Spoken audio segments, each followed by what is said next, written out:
नमस्कार साथियों, स्वागत है आपका Madhya Pradesh MPPSC junction classes में। यहाँ पे आज हम लोग जो क्लास करने वाले हैं वो यूनिट 1 से करने वाले हैं। और आप लोग को मालूम है कि ये आप लोग के लिए प्रीलिम्स के लिए क्लासेस चलाई जा रही हैं।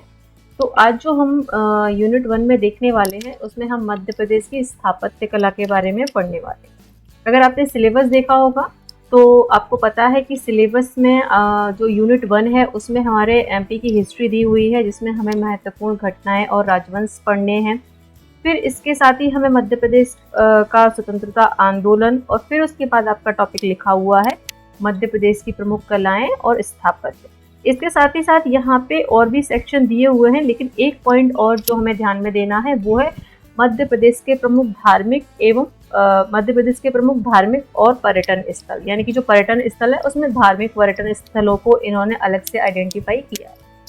जब आप स्थापत्य कला पढ़ेंगे तो वहाँ पे आप सारी चीज़ें पढ़ते हैं। उसमें आप गुफा स्थापत्य भी पढ़ते हैं, शैलकृत स्थापत्य पढ़ते हैं, आप उसमें किले, महल, दुर्ग, ये सारी चीज़ें आप पढ़ते हैं।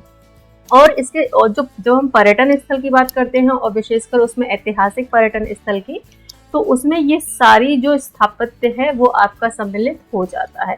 चाहे वो हमारे पुरातात्विक स्थल हों हमारे, या ऐतिहासिक प्रमुख नगर हों, या गुफाएं, मंदिर वगैरह, ये सारी चीज़ें हमारी किस में आ जाती हैं, इसी सेक्शन में आ जाती हैं। तो ये दोनों ही टॉपिक आपको इंटीग्रेटेड तरीके से पढ़ने हैं। इसके साथ ये जो हिस्ट्री वाला सेक्शन है, बाकी जो अदर टॉपिक्स दिए हुए हैं इन पे आपको अलग से क्लासेस मिलती रहेंगी लगातार। तो आज का जो हमें टॉपिक है वो ध्यान में रखना है। और इसके साथ ही जो सबसे इम्पॉर्टेंट चीज़ है वो है आपको प्रीवियस ईयर के क्वेश्चन पेपर देखना, तो जहाँ से आपको आइडिया मिलेगा कि आपसे जो क्वेश्चन पूछा जाता है वो किस सेक्शन से ज़्यादा पूछा जाता है। अगर आप देखेंगे तो उसमें आपसे गुफाओं से रिलेटेड जो क्वेश्चन होता है वो हमेशा रहता ही है। कभी कोई मेला पूछ लिया जाता है आपसे, कोई दुर्ग पूछ लिया जाता है, तो इस तरीके से चीज़ें आपसे पूछी जाती रही है। तो प्रीवियस ईयर के क्वेश्चन पेपर आप लोग को ज़रूर देखने हैं, क्योंकि सिलेबस बहुत बड़ा है। तो हमें पहले उस सेक्शन पे ध्यान देना है जहाँ से आपके मैक्सिमम क्वेश्चन पूछे जाते हैं। अब गुफा से अगर वो क्वेश्चन पूछ रहे हैं तो हमें सारी गुफाएं बहुत अच्छे से पढ़नी पड़ेंगी, थोड़ा ज़्यादा फोकस करके पढ़ना पड़ेगा। अभी कोई सेक्शन ऐसा है जहाँ से क्वेश्चन नहीं पूछा गया तो उसको हम थोड़ा सा लाइटली पढ़ सकते हैं, बट पढ़ना हमें सब कुछ है। जो जहाँ से क्वेश्चन ज़्यादा पूछे जाते रहे वहाँ हमें थोड़ा ज़्यादा फोकस करना है, बट सिलेबस हमें ओवरऑल कवर करना है। तो क्वेश्चन पेपर ज़रूर देखें, सिलेबस ज़रूर देखें, और उसके बाद अपनी यूनिट वाइज प्रिपरेशन करें और कोशिश करें कि उसको रिवीजन ज़रूर करें। तो चलिए शुरू करते हैं। आज का जो हमारा टॉपिक है उसमें हम मध्य प्रदेश के स्थापत्य के बारे में समझेंगे। जो स्थापत्य कला होती है उसमें अगर आप देखें तो हमारी स्थापत्य कला में हम लोग क्या पढ़ते हैं, हम लोग गुफाएं, मूर्ति कला, हमारे जो अभिलेख हैं, शिलालेख हैं, स्तंभ, स्तूप, महल, भवन निर्माण, यानी कि एक तरीके से भवन निर्माण या शिल्प विज्ञान को हम इसमें शामिल कर सकते हैं। भवन निर्माण और शिल्प विज्ञान, ये दो तत्व आते हैं हमारे स्थापत्य कला में। अभी आपको जो चीज़ प्रीलिम्स के अकॉर्डिंग जब हम कोई चीज़ पढ़ते हैं तो हमें हमारे दिमाग में ये चीज़ चलनी चाहिए कि कौन से सेंटेंस से या किस तरीके से हमसे फैक्ट्स पूछे जाते रहे हैं, जो प्रीवियस ईयर क्वेश्चन देख के आपको आइडिया होगा। तो जब प्रीवियस ईयर के क्वेश्चन आप देखेंगे और आपको पता है कि क्वेश्चन किस तरीके से फॉर्म किए जाते हैं, तो पढ़ते समय वो चीज़ें आपके माइंड में कॉन्स्टेंटली चलेंगी, तो आपको चीज़ें थोड़ा सा याद रखने में आसानी होगी। तो अगर हम इसकी बात करें तो जो हमारी ये कला है, आप सभी को मालूम है कि हम सिंधु घाटी सभ्यता या हम और उसके पहले चले प्रागैतिहासिक मानव काल के इतिहास से शुरू करें और आधुनिक युग तक भिन्न भिन्न प्रकार के हमें कला स्वरूप देखने को मिलते हैं। या हम स्थापत्य कला की बात करें तो विविध प्रकार के हमें स्थापत्य स्वरूप देखने को मिलते हैं। भीमबेटका से लेकर हम अगर आज की बात में करें, हमारे ये जो जयविलास पैलेस वगैरह हैं जो मॉडर्न तरीके से बनाए गए हैं, तो अलग अलग तरीके की चीज़ें हमें देखने को मिलती हैं। अलग अलग शासकों के काल में कला को संरक्षण दिया गया है। स्थापत्य कला को अगर आप देखें, शाहजहाँ की अगर हम बात करें तो स्थापत्य कला का स्वर्ण युग शाहजहाँ के युग को कहा जाता है। तो अलग अलग शासकों के काल के आधार पर हम प्राचीन काल, मध्यकाल, आधुनिक काल के आधार पर हम इसको विभाजित करके हम एक एक कला स्वरूप को देखेंगे। लेकिन यहाँ पे आपको ये चीज़ ध्यान रखनी है कि हम ये जो टॉपिक पढ़ रहे हैं वो हम MP के कॉन्टेक्स्ट में पढ़ रहे हैं। तो जो लोकेशन MP की होगी वहाँ पे जितनी चीज़ें पाई जाती होंगी उन्हीं को हम पढ़ेंगे, क्योंकि अगर आप ओवरऑल हिस्ट्री में ये स्थापत्य कला पढ़ने जाएंगे तो आपको बहुत एक बृहद क्षेत्र में चीजें कवर करनी पड़ेंगी। लेकिन यहाँ पे क्योंकि हम एमपी के कॉन्टेक्स्ट में पढ़ रहे हैं तो जितना एमपी में चीजें हमें मिलती हैं हम उनको ही पढ़ेंगे, लेकिन उनको हम डिवाइड करेंगे प्राचीन काल, मध्यकाल और आधुनिक काल। ठीक है, तो चलते हैं।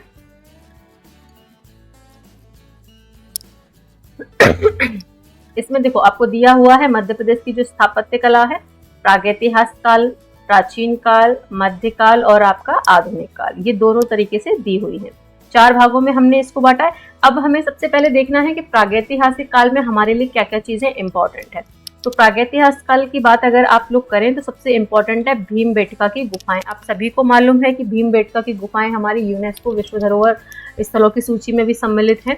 तो यहाँ से आपसे जो क्वेश्चन पूछा जाएगा, एक तो ये लोकेशन पूछी जा सकती है कि भीमबेटका की गुफाएं कहाँ हैं, तो ये रायसेन जिले में, ये फैक्ट आपके लिए इंपॉर्टेंट है। दूसरी पूछी जा सकती है कि इनकी खोज आप किसने की, तो खोज इनकी किसने की है, स्वर्गीय डॉक्टर विष्णु श्रीधर बाकड़कर ने इसकी खोज की है और इसका ईयर है 1957-58 में। और आपको ये भी ध्यान में रखना है, एक इनकी जिला ध्यान रखना है, फिर खोजकर्ता का नाम ध्यान रखना है। ये सन अगर आप ना भी ध्यान रखेंगे तो चलेगा, कोई दिक्कत नहीं है। लेकिन वर्ष 2003 में यूनेस्को विश्व धरोहर की सूची में इसे शामिल किया गया है। ये चीज आपको बिल्कुल पता होनी चाहिए कि इसे यूनेस्को के विश्व धरोहर सूची में शामिल कब किया गया था, 2003 में।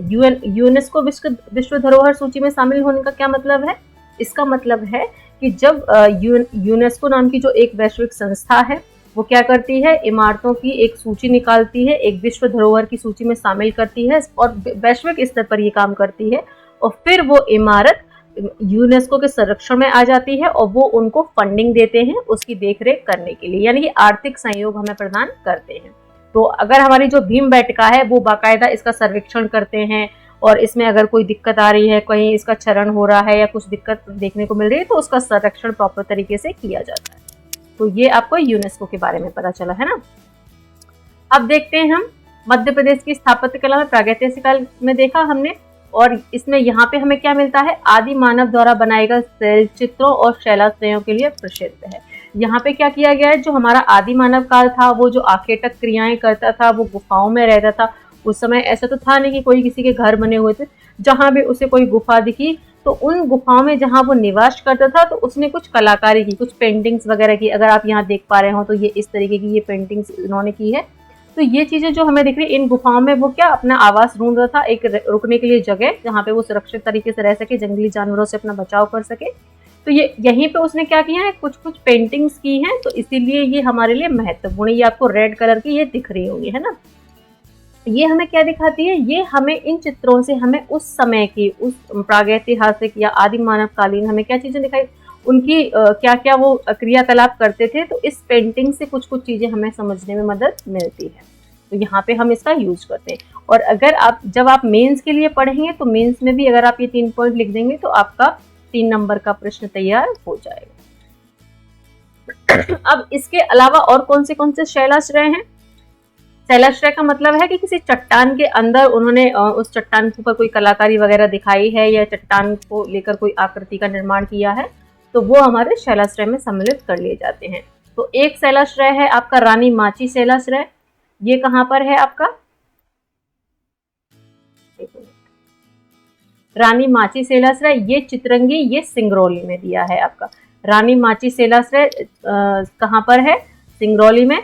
झिंझारी शैलाश्रय ये आपका कटनी में दिया हुआ है। लिखी दंत शैलाश्रय चंदेरी अशोकनगर में दिया हुआ है।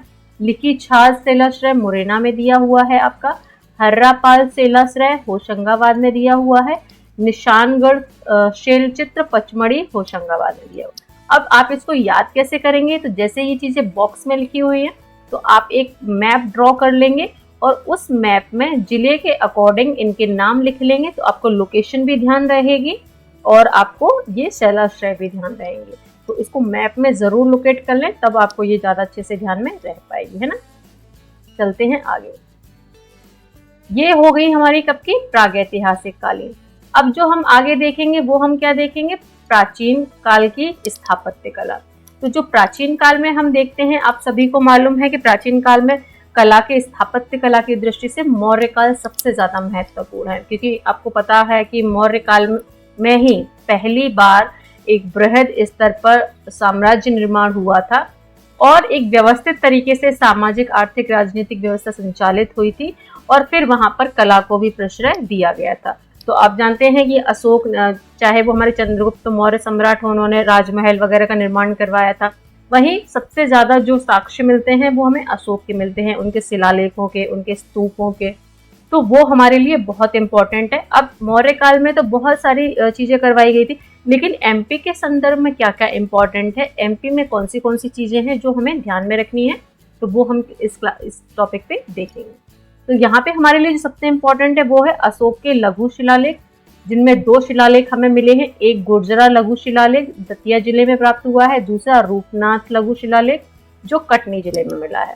तो ये जो 2 शिलालेख हैं लघु शिलालेख, ये क्या है, शिलालेख क्या है कि पत्थर पे उन्होंने कुछ लिखा है, कुछ बातें लिखी हैं, कुछ आदेश निर्देश दिए हैं जनता को। तो वो क्या है, लघु शिलालेख हैं, छोटे पत्थरों पे, है ना। गुर्जरा लघु शिलालेख में अशोक का नाम अशोक देवानाम प्रियदर्शन मिलता है हमें देखने को। तो यहाँ पे हमें याद रखने वाली क्या चीज है, आपसे क्वेश्चन पूछा जा सकता है कि अशोक के किस शिलालेख में उसका नाम अशोक मिलता है। तो वहां आपको पता होना चाहिए कि गुर्जरा लघु शिलालेख में अशोक का नाम क्या मिलता है, अशोक।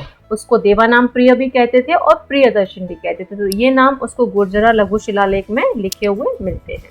इसके अलावा कौन से मौर्यकालीन स्तूप हैं जो हमें मिले हुए हैं और कहाँ से मिले हुए हैं, तो ये देखिए आप, इसमें कौन से हैं, कसरावत स्तूप है आपका, सांची का स्तूप है, तुमेन का स्तूप है, पनगुड़ारिया का स्तूप है, देउर कुठार स्तूप, उज्जैन का बौद्ध स्तूप, इन सबको एक एक करके हम यहाँ पे देखेंगे।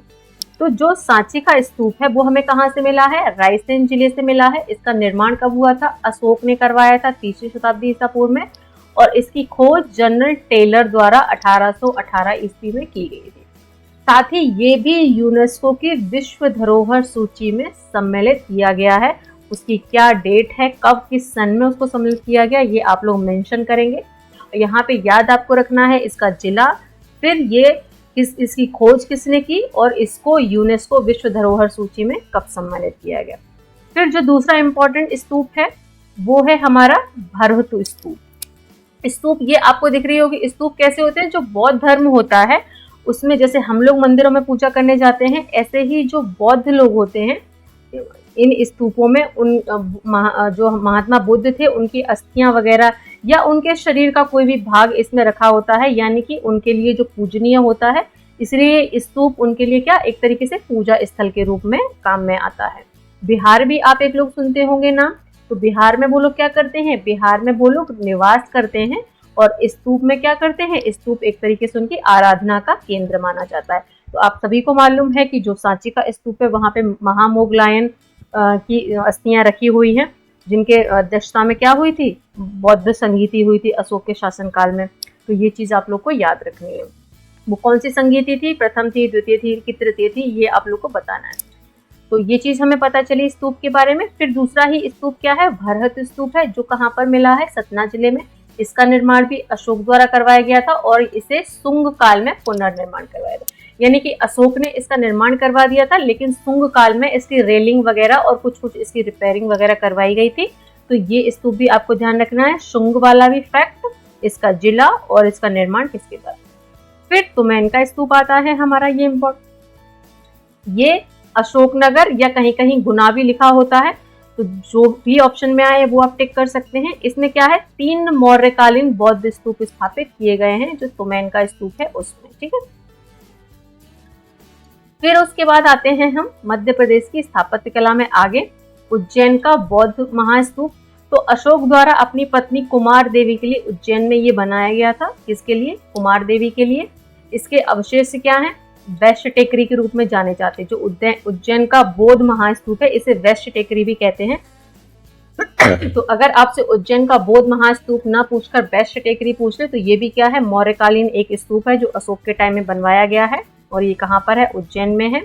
और इसकी खोज भी किसने की है, जनरल टेलर ने की है। सन आपको इतना इंपॉर्टेंट नहीं है याद रखना, तो वो आप स्किप कर सकते हैं। फिर जो अगला स्तूप है वो है हमारा कसरावत स्तूप। ये कहाँ मिला है हमें, कसरावत खरगोन में। और इतवर्डी नामक टीले के उत्खनन से ये 11 स्तूप प्राप्त हुए हैं कसरावत के स्तूप के साथ। फिर अगला स्तूप है हमारा देऊर कुठार का स्तूप।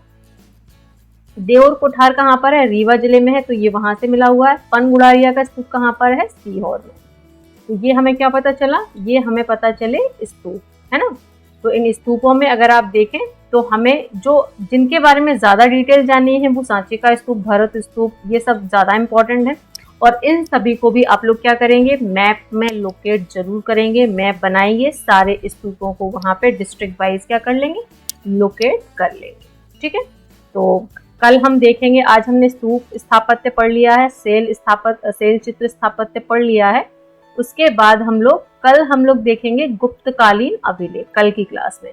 तो तब तक आप लोग अपना ध्यान रखिए और जो भी चीजें आपको पढ़ाई जा रही है उसका रिवीजन जरूर करिए और टेस्ट पेपर जरूर सॉल्व करिए। तो तब तक आप लोग अपना ध्यान रखिए। धन्यवाद।